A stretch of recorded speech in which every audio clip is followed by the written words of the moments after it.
Welcome to today's story time. I'm Leigh Hood with Northeast Regional Library. Today I'm sharing Daredevil, The Daring Life of Betty Skelton, written and illustrated by Meghan McCarthy, with permission of Paula Wiseman Books, a division of Simon & Schuster Books for Young Readers publishers.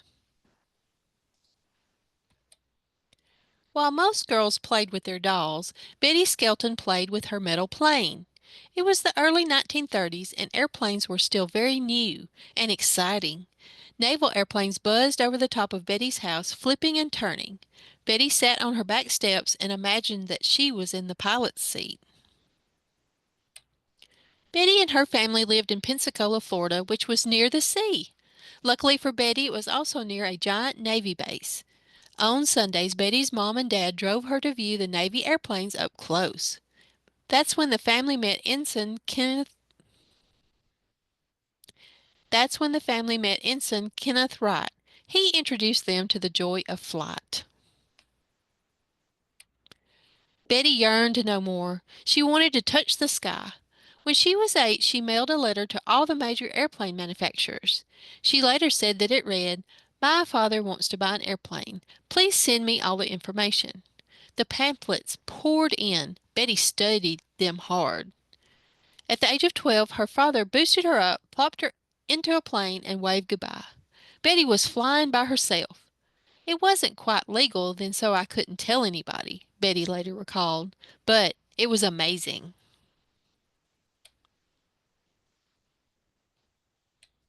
As Betty grew bigger, so did her dreams. When most kids turn 16, they get a license to drive a car. Betty got one to fly a plane.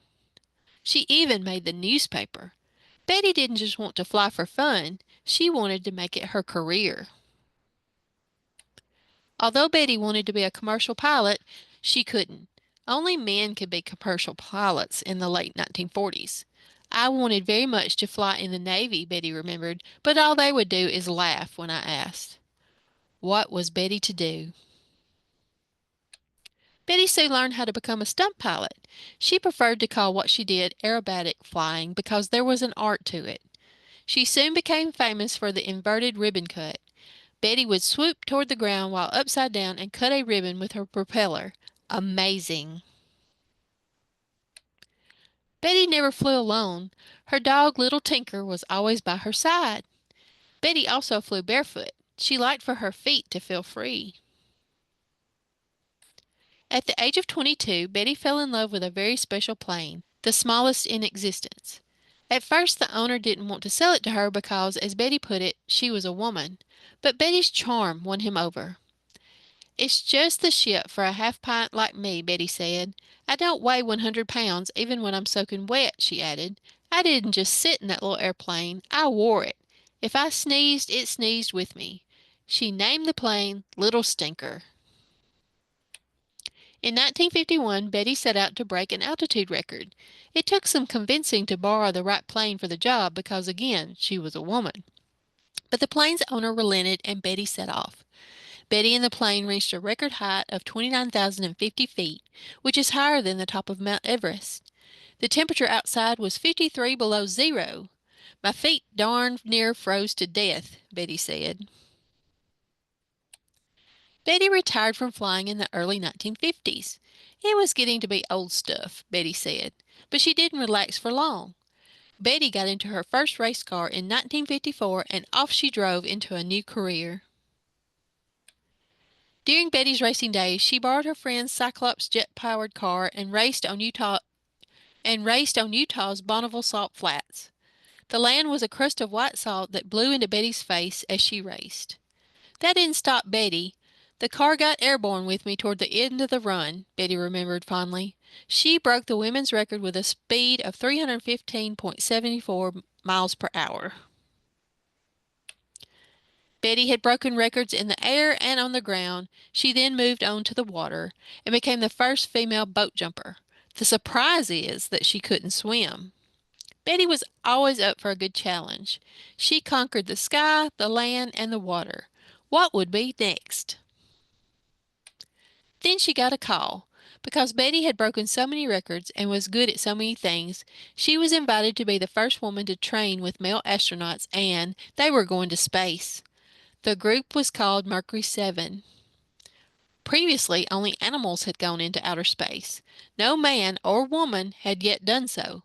This was Betty's chance. Golly, that would be the most fantastic thing in the world. Of course she'd go. Could Betty be the one? Could she fly with the Mercury 7? Look magazine put Betty on the front cover. America was waiting. Betty did all sorts of training. She took the tilt table test to check her blood pressure. She spun in the Barony chair until it would make most people throw up. Even though Betty didn't know how to swim, she trained underwater to simulate weightlessness. This was me during one of the water tests, which I was pleased didn't last very long, she said. Betty was readying herself to rocket into space. The other astronauts welcomed her. They nicknamed her 7.5. When it was time for the Mercury 7 to suit up, they put on their silver suits and their giant glass helmets. Betty was left behind. She wasn't one of the Mercury 7. NASA wasn't ready to send a woman to space. Not just yet. But that didn't matter to Betty. She had proven that women could do it as well as men. Women can fly airplanes. They can drive cars really fast. They can go to space, and they did. In 1963, Russian Valentina Tereshkova became the first woman and civilian in space. In 1983, Sally Ride was the first American woman in space. Thanks to Betty Skelton, their trips were possible. Betty owned and drove a shiny red Corvette until the day she died. "I just like to go fast," Betty said, and she did. Thank you for joining me for today's story time. Please check back for a new adventure.